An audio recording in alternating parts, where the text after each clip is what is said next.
Boom. Halo Pak Cuy, kali ini bertemu lagi di channel saya, channel Copy Paste, di mana saya akan menceritakan alur cerita film Espen Plan 2013. Film ini menceritakan seseorang yang hobi keluar masuk dalam penjara untuk mengetes keamanannya. Jadi suatu ketika seseorang ini dikirim ke penjara berteknologi tinggi dan sangat rahasia, dan sangatlah mustahil untuk ditembus. Jadi, mampukah orang ini meloloskan diri dari penjara tersebut? Kita langsung saja ke alur ceritanya. Film diawali dengan diperlihatkan seseorang tahanan yang tiba-tiba menyerang tahanan lain yang membuat dirinya dimasukkan ke ruangan isolasi. Pada saat di bawah, John terlihat memperhatikan sekitarnya. Sepertinya John akan melakukan sesuatu di sana.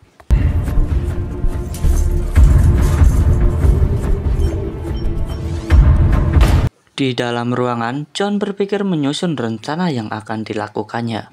Beberapa waktu pun berlalu, John siapkan siasat untuk kabur dari penjara tersebut.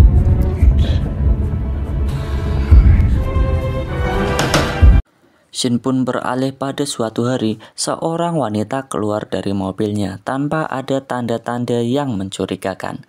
Tiba-tiba, mobil tersebut pun meledak, menyebabkan kepanikan di antara sipir penjara dan ketahanan.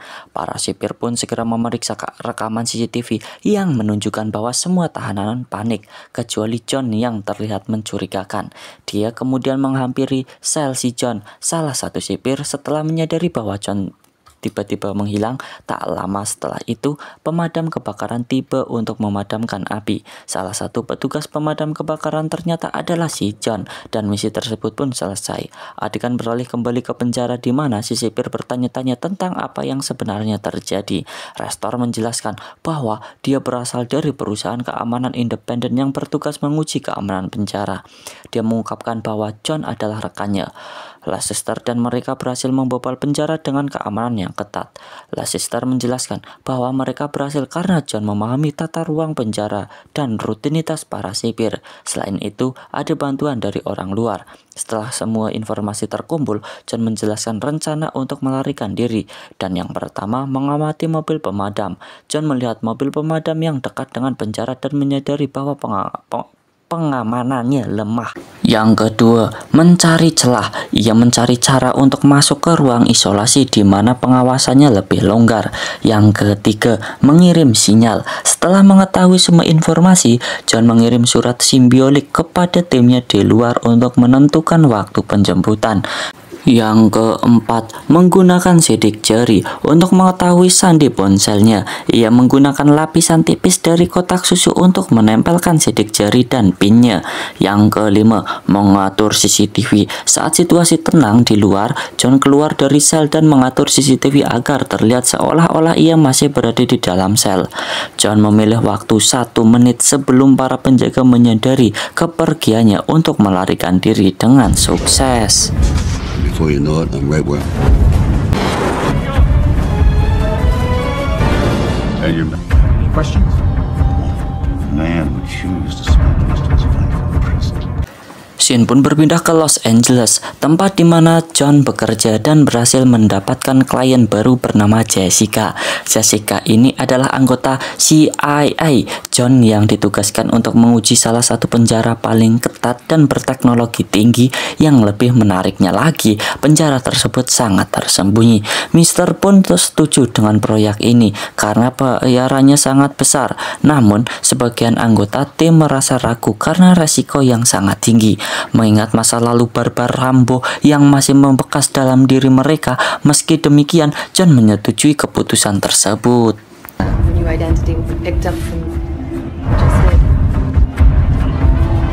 Muertos, born Madrid. Hey, baby. Di suatu waktu, tibalah mereka melakukan misi. Tiba-tiba datang mobil yang langsung menculik John. John masih tetap santuy. Dia pikir itu adalah bagian dari misi. Akan tetapi, mereka baru panik setelah melihat pelacak pada John tiba-tiba mati dan berpikir bahwa ada yang tidak beres. Setelah John sadar, alangkah kagetnya si John melihat jika ia sudah berada di dalam kotak kaca.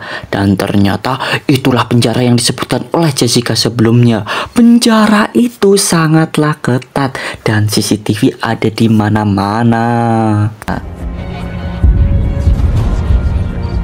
Kemudian, Shin diperlihatkan bersama kepala sipil yang bernama Hobbs yang menjelaskan data dari si John yang sebenarnya bernama Anthony.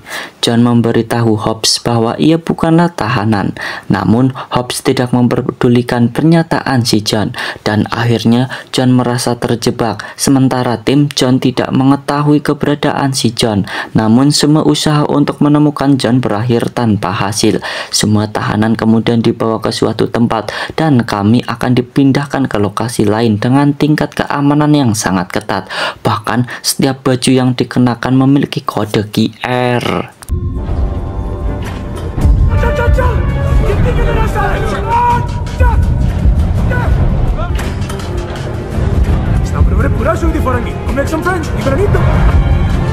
Hari pertama di penjara pun John sangatlah sial. Untung saja ada nabi yang ingin membantu si John. Dia adalah Terminator yang bernama Rottmeier. Dia adalah nabi yang berpengaruh di sana sehingga semua nabi takut kepadanya. Emil Rottmeier. Look security for government and find them. John pun terus memperhatikan di sekitarnya yang membuat Rottmeier curiga apa yang akan dilakukan si John. Rottmeier pun penasaran dan menawarkan bantuan kepada John. Lalu John meminta jika ia harus dimasukkan ke ruang isolasi. Tanpa banyak bacot, Rottmeier langsung meninju John sehingga terjadilah baku hantam.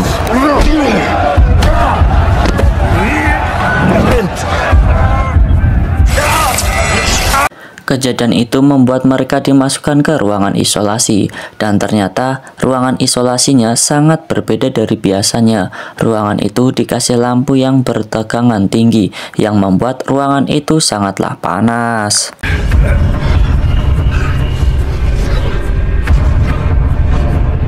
Shin pun berpindah ke rekan si John yang sedang marah kepada Restor atasannya. Apa sebenarnya yang terjadi? Namun Restor seakan tak peduli yang membuat rekan si John pun marah. Setelah beberapa jam dipanggang, membuat si John sangatlah lemah dan diperiksa oleh dokter yang mana dokter ini nantinya akan membantu si John. Kemudian mereka pun berkumpul kembali dan Rottmeier menanyakan apakah sudah menemukan yang John cari. John pun meminta dicarikan sepotong logam dan iming-iming John akan mengajak Rottmeier kabur dari penjara itu. Lalu Rottmeier meminta untuk bertemu dengan Hobbs. Ternyata terkuat fakta mengapa ia cukup berpengaruh di sana, dikarenakan ia mengetahui keberadaan Hem, orang yang sangat dicari-cari oleh petinggi dunia, yang membuat Hobbs tidak bisa menyiksa apalagi membunuh Rottmeier sebelum mendapatkan informasi keadaan si Hem. Akan tetapi Rottmeier menemui Hobbs bukan untuk memberitahu keberadaan Hem, melainkan membuat Hobbs marah dan menyiksanya.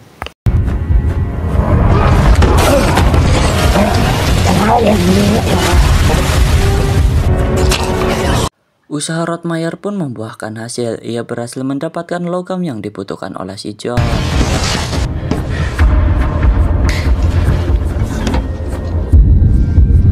Kemudian John menjelaskan ke Rottmeier jika ia sudah mengenali penjara itu dan meminta untuk bisa kembali ke ruangan isolasi. Di ruangan isolasi, John memanfaatkan logam dari Rottmeier sebelumnya untuk memantulkan sinar ke baut yang ada di ruangan isolasi itu, sehingga membuat baut itu keluar dan lantainya bisa dibuka. Setelah menjelaskan semuanya, mereka berbuat ribut lagi atau baku hantam lagi sehingga membuat mereka dimasukkan ke ruangan isolasi.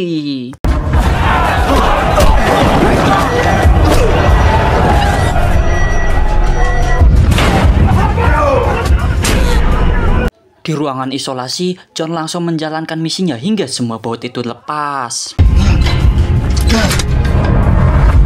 Setelah semuanya lepas, giliran Rottmeier yang menjalankan tugasnya hingga membuat penjaga teralihkan dengan cepat. Si John menutup CCTV dan bergerak keluar dari sana.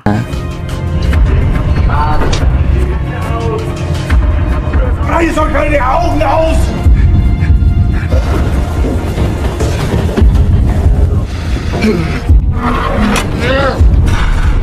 Setelah John berhasil keluar, alangkah kagetnya si John, ternyata penjara itu adalah sebuah kapal yang melaju di tengah laut. Setelah melihat itu, John lalu memutuskan untuk balik lagi ke ruangan isolasi untuk memikirkan rencana selanjutnya.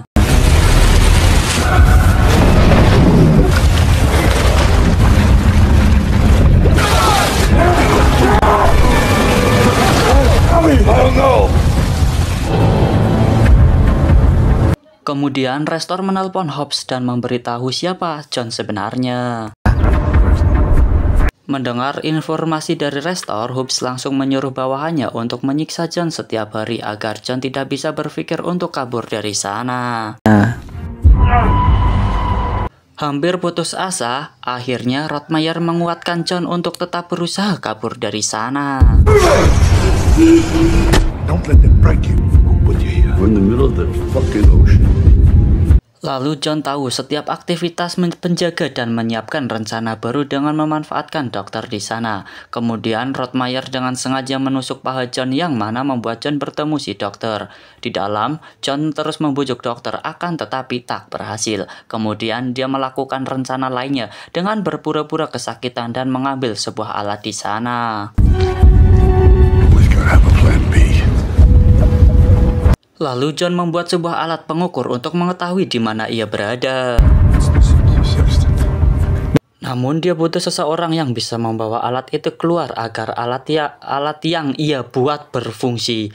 Namun entah siapa yang bisa melakukannya. Merasa curiga, Hobbs langsung menyuruh penjaganya untuk memukuli si John.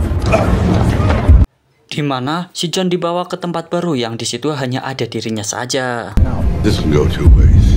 Melihat posisinya tak bagus, akhirnya si John berpura-pura mengetahui keadaan si Ham yang membuat dirinya dibebaskan dari tempat itu. Lalu Rottmeier menemui pria muslim di sana. Entah apa yang dibicarakan Rottmeier sehingga si pria muslim itu memberitahu rencana pelarian si John.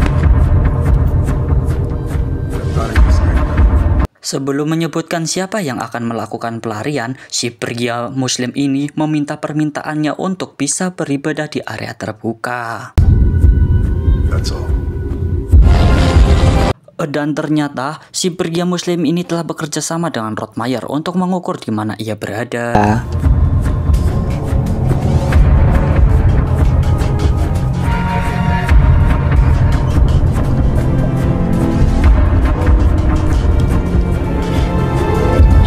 Setelah mendapatkan hasil alat tersebut, John pun memperkirakan bahwa kapal penjara mereka berada di perairan dekat Laut Kidul, di mana tempat itu sangat jauh dari daratan. Akan tetapi, John harus bergegas mengirim surat ke orang luar agar bisa menjemputnya sebelum Hobbs mengetahui jikalau informasi yang ia berikan tentang ia mengetahui si Ham tersebut adalah palsu.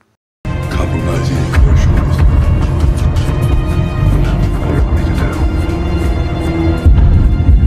The doctor's in. Kemudian si dokter mengirimkan pesan kepada anak buah Rottmeier dengan menggunakan kode yang diberikan Rottmeier. Dan jangan tanya mengapa si dokter membantu, karena si dokter sudah diiming-imingi akun Mobile Legends yang sudah mitik yang membuat dokter tergiur. Hobbs di sisi lain, Hobbs melihat John berbicara dengan seorang pria berpeci yang mana mengundang curiga Hobbs jika pria itu yang akan diajak John kabur. Kemudian Hobbs mengirim penjaga super ketat untuk setia untuk menjaga si pria berpeci, dan faktanya semua itu hanyalah pengalihan agar penjaga di sana sedikit seadanya. Saat tiba, si pria muslim itu pun sengaja membuat keributan untuk membuat suasana chaos ala Hangilepol. The break was never happening in Blood.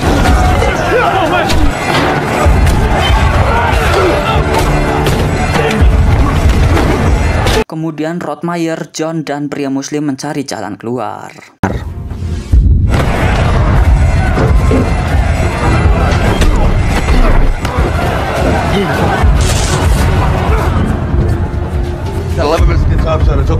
Akan tetapi si John akan mematikan CCTV terlebih dahulu.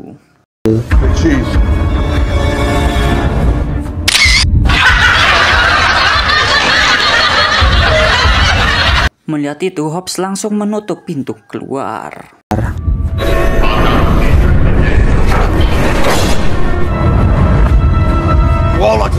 Di sisi lain, helikopter penjemputan telah tiba, di mana di saat helikopter tiba, mereka ditembaki oleh penjaga di sana dan membuat si pria Muslim ini mati. Dengan rasa cinta dan kasih sayang tiada batas, si pria Muslim ini berniat mengorbankan dirinya untuk mengulur waktu supaya si penjaga.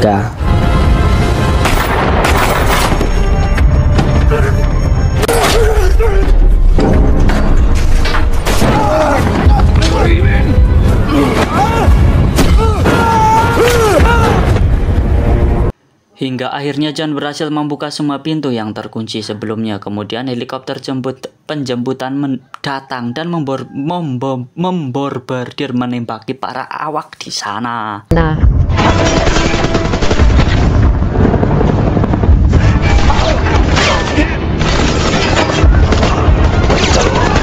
Pada saat salah satu anak buah Rodmayer tertembak, Rodmayer langsung mengambil alih senjata itu. Dengan pengalaman yang didapat dari film Terminator dan film The Expendables, Rodmayer dengan sangat mudah membantai para penjaga di sana. Kemudian John pun bersembunyi di tangki pembuangan.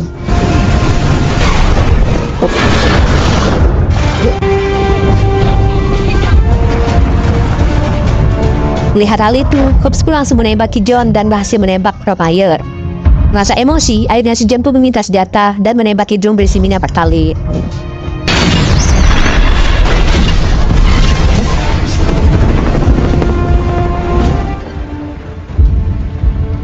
Setelah tiba di daratan, Rodmayer pun didatangi anak buahnya, dan yang lebih membuat John terkejut, di sana ada Jessica.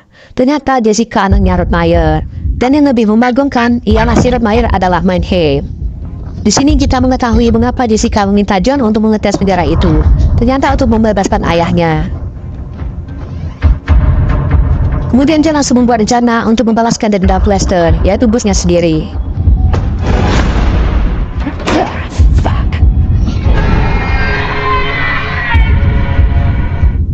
Lalu John memutuskan untuk berhenti sementara waktu dari pekerjaannya, dan film pun tamat. Pesan pada video ini kita ambil dari Lester, janganlah kita mengorbankan orang lain hanya untuk kepentingan pribadi. Motivasi terlalu tetap film Escape Plan 2013, mohon maaf jika terdapat banyak kekurangan dalam bercerita. Untuk mengambil komentar dalam film, tulis saja di kolom komentar. Dan jika kalian suka video ini, langsung jadi like dan subscribe channel ini. Sekian, terima kasih, salam cukup dan cukup tengah duo.